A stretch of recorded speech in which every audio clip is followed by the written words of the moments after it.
Welcome to Being Revealed with Stephanie and Alex. I'm Stephanie Cunningham. I'm Alex Holtzapfel. We started this podcast to talk about the journey of personal and spiritual growth, ours and others. Thanks for joining us as we figure things out together. Hello. Hello. Well, we're going to be posting this out a little bit later than usual. Yes, we are. We've been busy. Yeah, we have. Travel baseball has one more weekend, which Yes. it's state championships. Is that what they're calling it? Mm-hmm. So that'll be fun. They won their tournament last weekend. Yeah, we were in Canton and Richfield outside of Cleveland from Friday to Sunday at 7:30, 8. Well, we got home about 11. Yeah. And then we had practice on Monday and did the pool for 4 hours Tuesday. So we're just too tired to do anything. To function. Yeah. The travel baseball, I mean, the way they've done it with just doing tournaments, that hasn't been that bad. And Kyle, his hitting has been superb. You know, him and another kid keep going back and forth between leading and batting averages. But for his first year in travel ball, I think he's hitting .430, has 4 home runs and 35 RBIs. So I think that's pretty impressive. So you're looking at me like, I don't know what any of that means. I know what it means. I just don't know how it relates. Well, it's a big deal, especially his first year at that level. So it's been fun to watch. Yeah. Yeah, and he's able to play in the field now a little bit, so that's exciting too. Yeah, it has been stressful at times, and you just got to manage time and relationships differently. But we're almost done. We're almost done. And, it's to your point, managing life and relationships. It's been a struggle with everything going on. I mean, we're opening the center. We have travel baseball, your work at night, and so there's definitely been more pressure on our relationship as far as being able to spend quality dedicated time together. So that's been, I think we keep saying to each other, it's not you. It's not right. It's not you. I'm exhausted. So, but I think it's important that for anybody, but I think it's important to have those conversations and just share hey, I want to make out, but I can't function right now. No, and it's not always a one-way street. I mean, I'm usually wore out too, because every now and then there'll be an evening where, you're feeling like hanging out, and I'm like, no, I've been at the pool for 4 hours and I've been cutting the grass and I'm done. So yeah, but it's I think it's usually mutual. We talk a lot about connection with self, others, and source, and a lot of the relationship stuff we talk about, it can be romantic, familial, professional relationships, whatever it is. And there are lots of different ways to connect and enhance that connection and keep it consistent. But one of the things that I don't know how much we've talked about is communication. Just saying, hey, here's the elephant in the room. Because everybody, I think, can have their own insecurities that pop up or their own kind of assumptions that pop up, where it's oh, he probably just doesn't, he's probably mad at me, or he doesn't want to hang out with me, or he doesn't find me attractive anymore, or, whatever it might be. We all have those things that creep in. But if you're kind of heading that off and saying, hey, let's talk about it, here's what's going on, laugh about it, whatever you need to do, I think that's important too.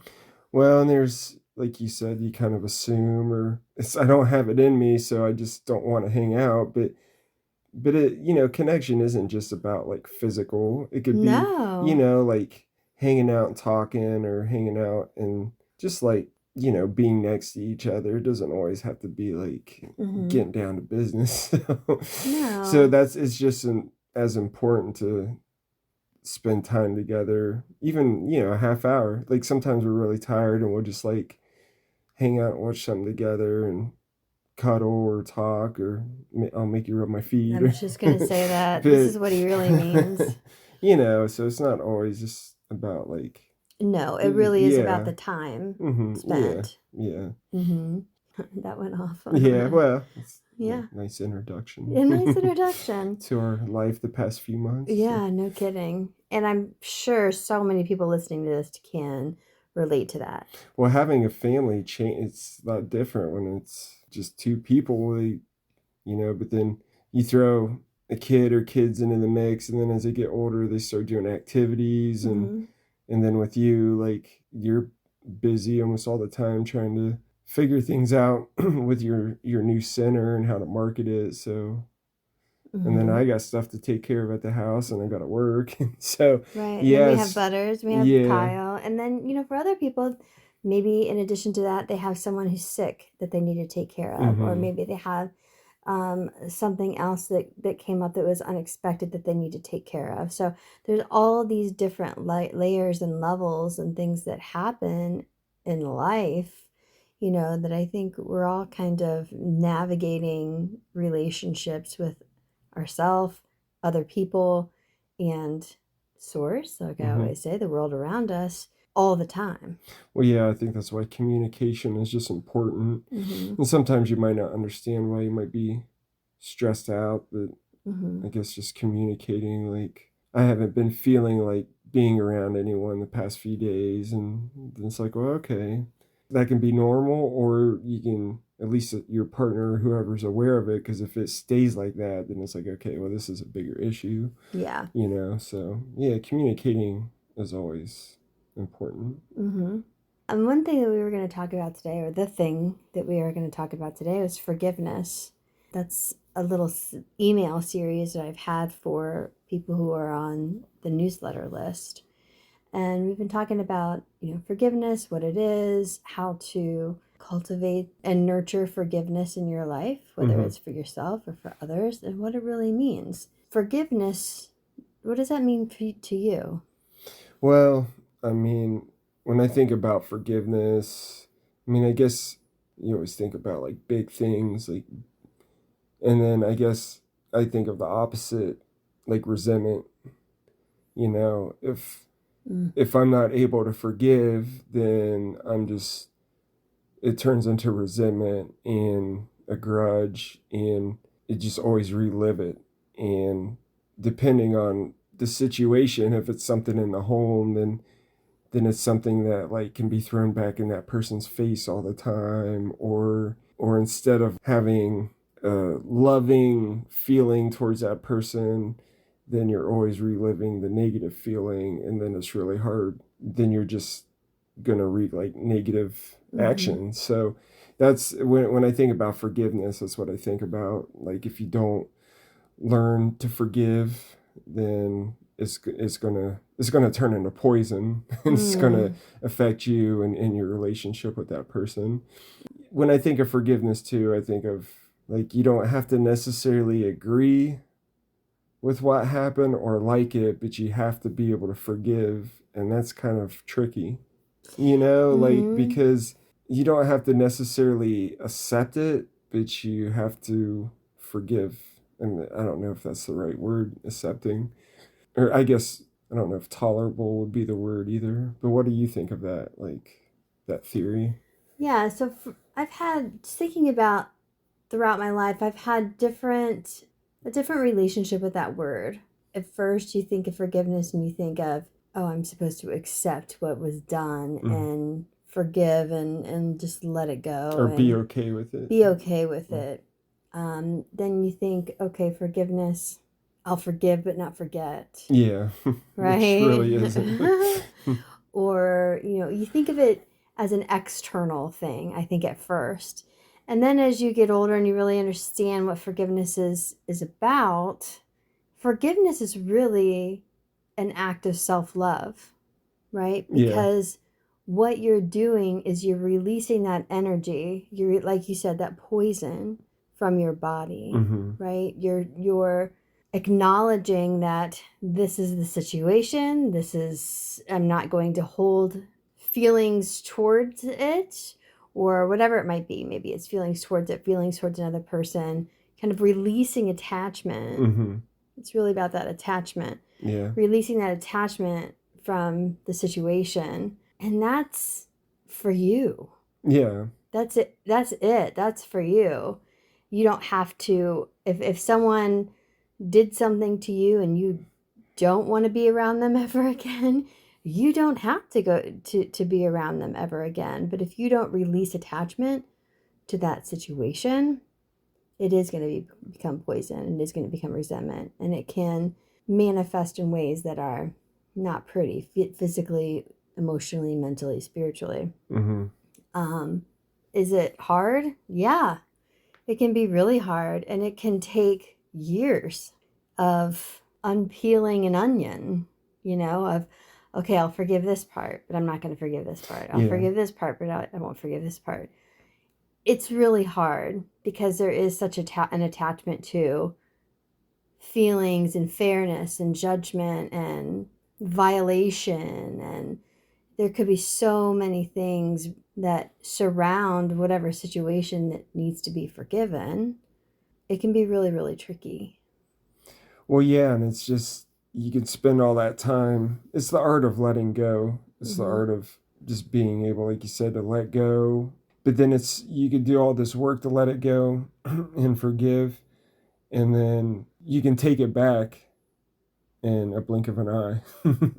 You do all this work to be free of it, but then it takes nothing to just bring it back in. Right. Because you can, you let stuff go, but you can always bring it back in. So I think that's why it's important too, if you're really trying to work on forgiving or letting go, that you really have to, if it starts to come back in your mind and you start to replay it or relive it, you have to tell yourself, like, I've let this go. I'm not taking it back. And then probably each time that happens, it's a shorter process. Yeah, if you work at it, then it might not. And like you were saying, I was thinking, like, yeah, justifiable anger.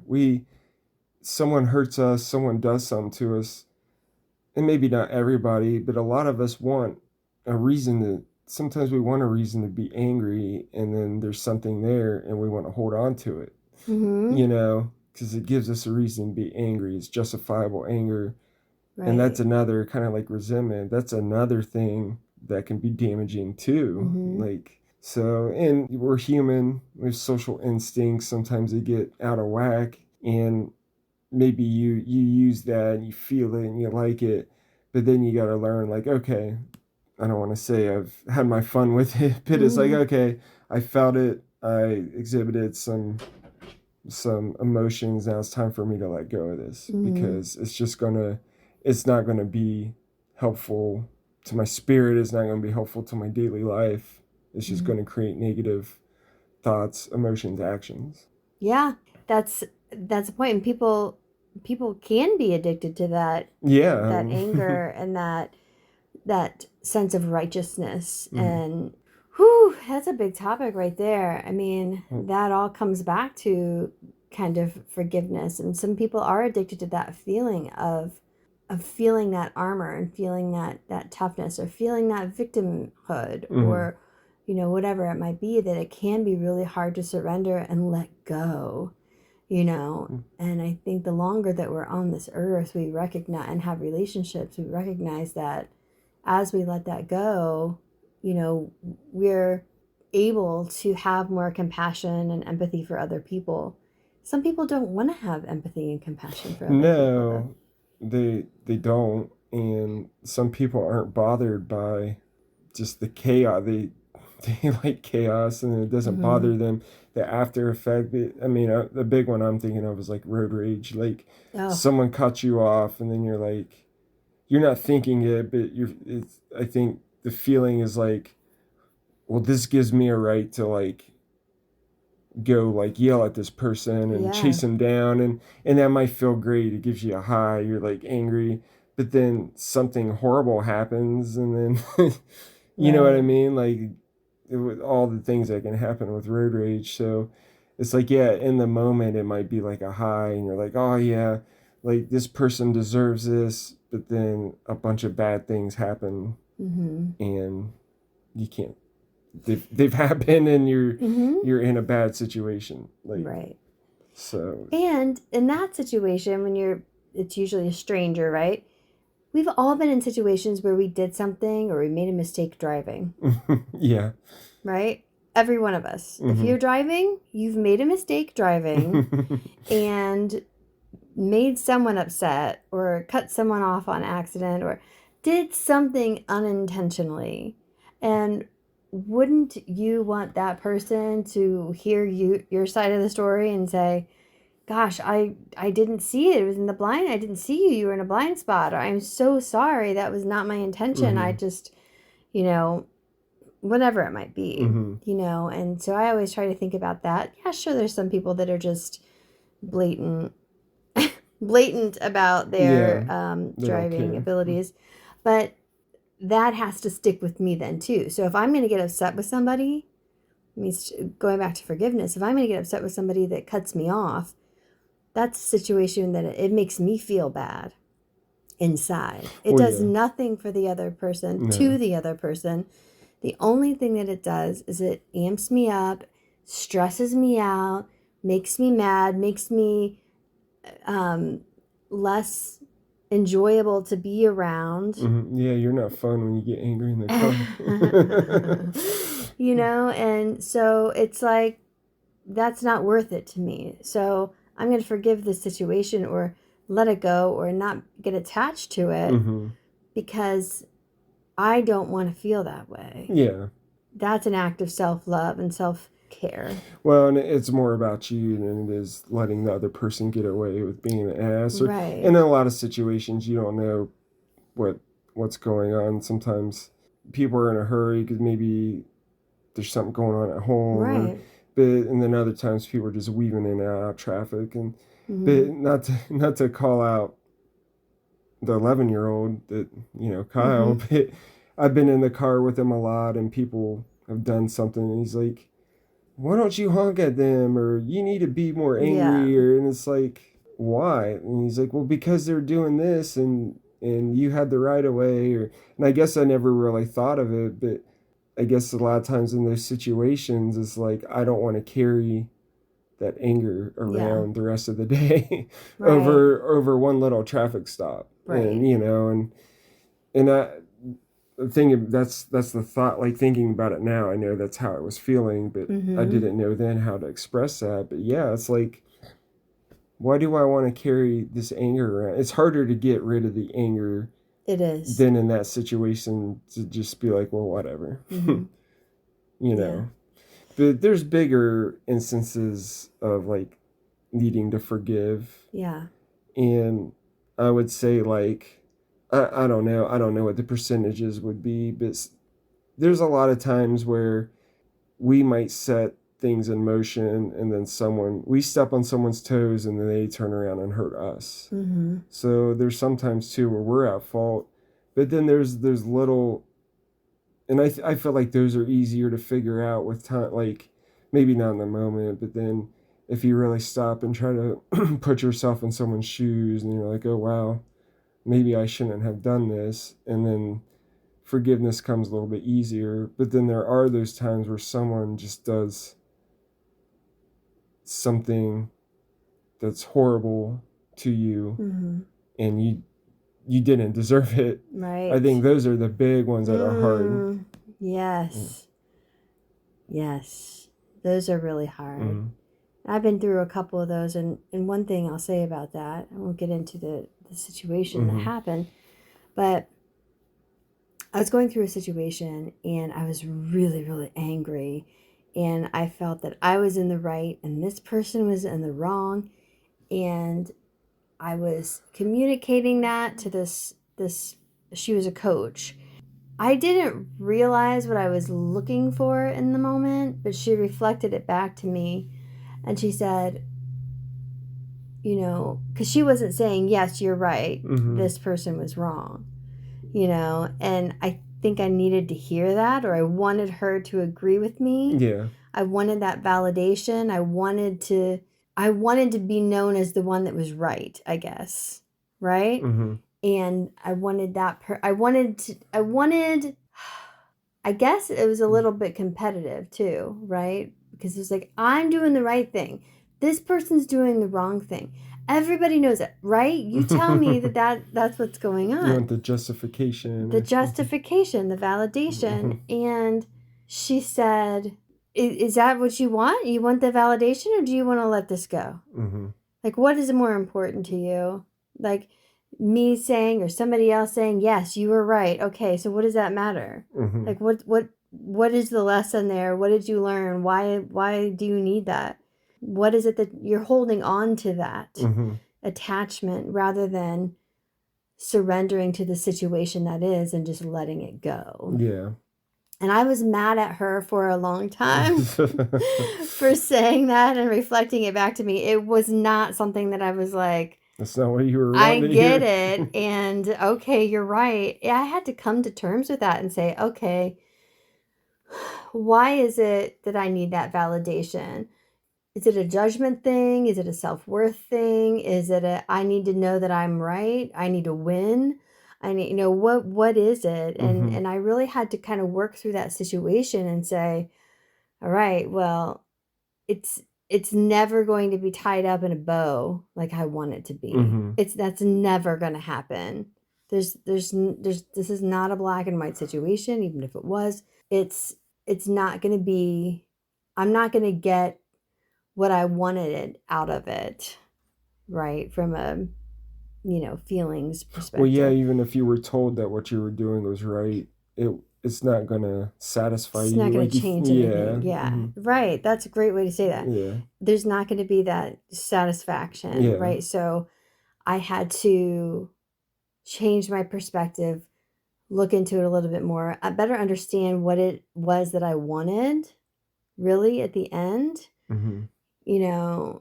Do a little grieving for the fact that I wasn't going to get the outcome that I was looking for, and forgive the whole situation, forgive myself, forgive the other person, forgive everything that was involved. So, but that didn't, I hope you're hearing this, like, everybody, it's not like it took 2 weeks, you know what I mean? It took a long time to get to the other side of that. And to your point, things would still come up, that activated me, but I was like, hey, I don't want to feel this way. So remember, we let that go. Yeah, and there could be, I don't know, I'm sure there's some exercises that can help, like journaling. It can be hard to internalize all that on your own. But, I was just thinking when you're saying that, there's the old phrase that, would you rather be right or would you rather be happy? Because sometimes trying to prove you're right just creates more of a mess. Yes. So sometimes it's better to be like, okay, whatever, and just keep going. Trying to forgive or let go, it can be hard, and it takes work. And I'm sure there's a lot of people that have situations that are like, well, that was an unforgivable action. So maybe looking at it differently, because like you said, it's not necessarily about forgiving that person's action, but it's about freeing up that pocket of negative emotion that's in you, or that person renting space in your head. So if you can twist it to be like, I'm not necessarily forgiving the action that they did, but I'm letting go of this attachment and trying to look at it that way. Yeah. I don't think forgiveness means you have to agree with what was done or accept as or be okay with what was done. It just, that's what was done. And, these are the boundaries that I'm going to set because of that. And maybe it's you never see that person again. It's maybe, whatever it might be. There are lots of different boundaries that can be set. Yeah. It's definitely a spiritual act, forgiveness. Yeah. Because it has a lot to do with empathy and compassion. And that could be for yourself too, right? Oh, yeah. Because it's about, it's horrible when something terrible happens. And we're taking the small percentage here of like something terrible happens to you or someone that you love that was just horrible. And it's bad enough that that situation happened, but then to let that situation continue to affect your life Mm-hmm. for years and years and years, you're giving power to that situation. Mm-hmm. You know what I mean? Like, if you really think of that situation as being horrible, don't allow it to ruin your life. Mm-hmm. Try to let go of it. Yeah. Because it is, we give power to so much stuff, and stuff that we despise or stuff we don't agree with, but we let it affect us for so long, and then you're just making whatever it is more powerful than it needs to be. Yeah. There's like a person, yeah, I mean, we all have certain people that we don't care for. Mm-hmm. And then it's like, it's like, I'm kind of like having a moment of clarity here, because it's like, yeah, like I don't like being around that person, but the resentment I have for that person is just allowing that person to like control Mm-hmm. me. Yes. So I'm giving that person power over me, the Yes. person I don't like. Yes. And it's like, I'm Mm-hmm. just making them a super powerful person. And maybe I need to approach that differently. Yeah. Because why would I want to let someone I don't like control me? Right. Right. It can be so difficult though. Gosh, that can be so difficult. Yeah. Do you have any grudges that you've held on to over the years? Um, no, I can't really think of anything. I mean, you know that I'm the type of person where, like, maybe you say I have claws, and I don't think I hold on to stuff like for months, or but if something happens, like, you know that I can kind of come back and be hurtful, like, for a day Mm-hmm. or two, Mm-hmm. which is, it's not funny, but because it's just interesting, because I can be a very quiet person and seem Mm-hmm. like calm, but then it seems like if you hurt me, then be prepared to, like, you know, hear about it or get a smart ass comment. Or, Right. It's uh, usually a smart ass comment, which you're not even a Scorpio, so how does that even work? I don't know, Taurus. Yeah. But Well. it's funny because your aunt, maybe when we first like moved in together or something, they're like, Alex just seems so calm and relaxed, and like nothing bothers him. And then your aunt was like, yeah, but I bet if he needed to, he would. I can't Mm-hmm. remember how she phrased it, but Mm-hmm. like I could see him getting down to business if he needed to, which I don't know, Mm-hmm. but I've noticed, I think, just over the years of being together, that yeah, like I can hold a grudge for a little bit. Generally speaking, though, you're pretty quick to let things go, as Yeah, am I. I think some of it too might be like letting people know, or letting certain people know that, yeah, that bugs me and affects me, and you're gonna Mm-hmm. hear about it. So, Yeah, and talking about communication, if you just communicate that, then it diffuses the yeah, situation. You know what I mean? rather than taking little shots here and there. Right. Yeah, Mm-hmm. well, sometimes It's that's fun. more fun. Oh, okay. No. But it ends up hurting people, and then you got to do damage control after that, rather Mm-hmm. than just like you said, expressing and said, hey, this is really shitty, and it hurts me, and I don't like it, and then that kind of, you get it out that way. But then when Mm-hmm. you make little nasty comments over a course of a couple days, then you got to turn around and apologize and do damage control, this and that. Mm-hmm. So yeah. So I would say that I am not a grudge holder, generally Mm-hmm. speaking. There's one that I've tried to let go of, and to your point from earlier, like you release and then it comes back, and you release and it comes back. It's one of those that's kind of been tricky. Definitely right now in my life, it's not something that I think about very often at all, because it's something that happened in high school. It was a situation where I felt like I was betrayed by someone who was like a second mother to me. Mm-hmm. And that was really painful. And I was really, really angry about it for a long time. And I kept trying to forgive and let it go, but it wasn't really working. And now I'm at the point where it's not something that I think about. Mm-hmm. If I bring it up and I start talking about it, I can get fired up about it. Yeah. But generally speaking, I feel like I've released that for the most part. But that was one that took a long time. I mean, talking about this can be a process of years. I mean, I Mm-hmm. would say that was probably decades. Yeah. So, but yeah, I mean, forgiveness can be tough, but I think it's important to know that the more you're able to, boy, especially forgive yourself and to recognize what's going on with you, the more compassion that you can have for other people and their situations. Mm-hmm. I mean, even from something as little as driving, or, you know, um, maybe somebody makes a comment that felt really nasty, but Mm-hmm. it didn't necessarily have anything to do with you. Yeah, they could be having really, you don't know what's going on in their life. Mm-mm. Yeah. So there are little micro forgiveness opportunities that happen throughout every day, I think.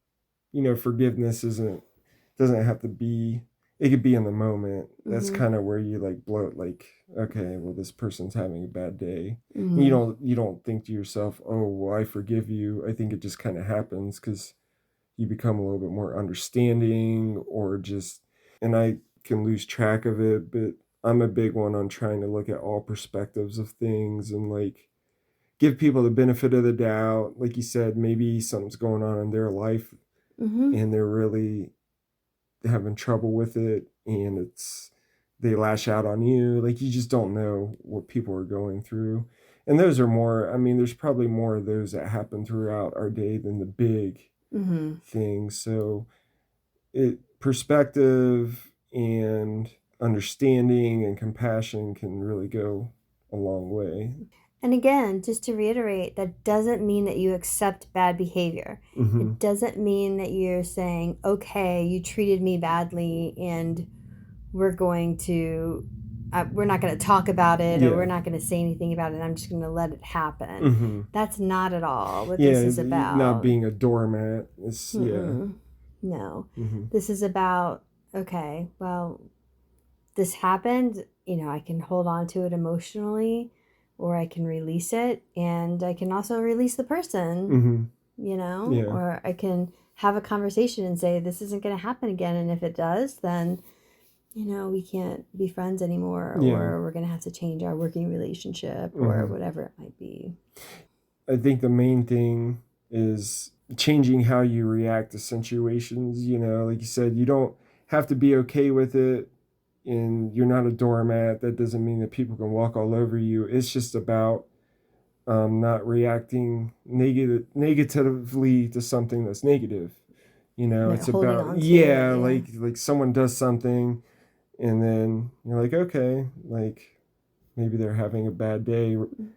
That's a better reaction than like turning around and cussing them out, and then next thing you know, you're the one in trouble. If Right. it's at work, like, so it's just about reacting better, and then not holding on to it.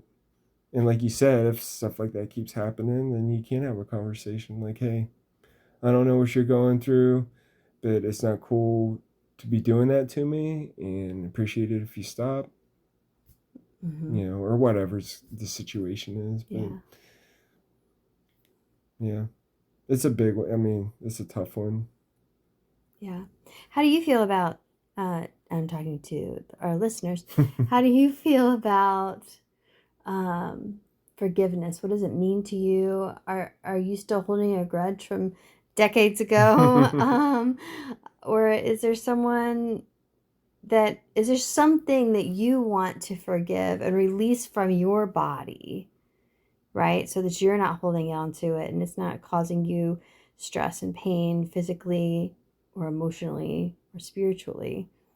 Is there something that you even need help releasing? That we have several practitioners that can support you in different ways as well at the center. Yeah, and you might not even realize that there's stuff in the past that's never Mm-hmm. been dealt with. The boys, started season 4, and It's not a of the show boys. of the boys, but one of the characters, she doesn't talk, and she went to a therapist, and the therapist was like telling her that the past, there's something in the past that's affecting you, and she like wrote out like the past does not, I think she said like the past does not dictate who we are, or that we are not who. And but then to come to find out, she's seen something, and then she started having these flashbacks, and it's like, yeah, Mm-hmm. I need to deal with this. Right. And she didn't deal with it. She went like killed everyone. That's not how you deal with No, it. that No. wouldn't be Yeah, inappropriate. but yeah, Right. sometimes something in the past is making you a prisoner. So Yeah, and like you said, and you may not even know. no, it's Yeah. until you start to peel back those layers. So. Which that's one of the things, I know, I'm just going to go off on a tangent real quick. That's one of the cool things about emotional freedom technique, which is tapping that Vicky does at our office. It's so crazy. I mean, it's crazy good, right? So you might have something that you have a block on, and then you'll tap on it. Like she'll take you through prompts and mantras that you say while you're tapping in different areas. And the things that come up to be released, or that how you change your perspective on a block, or something, a traumatic event or whatever it might Mm-hmm. be, is just so interesting as you're Yeah. tapping on these meridians. It's really a cool modality. Yeah, and that some people avoid that though because they don't want stuff to come up. Right, yeah. Yeah, but if you're ready to like be Yeah. like, I need to I be gotta get free. out of this, Yeah, yes. something is like Mm-hmm. causing me distress, and but until you get to that point, I think a lot of people are scared because they're like, Yeah. no, I don't want that stuff to come up. Oh my gosh. You know what? It feels It's pain. scary, Yeah, but I'm telling you what, it's the best thing you can yeah. do. So Yeah. All right, well, let us know, and we'll catch you on the flip, huh? keep enjoying summer and the heat wave. Whew.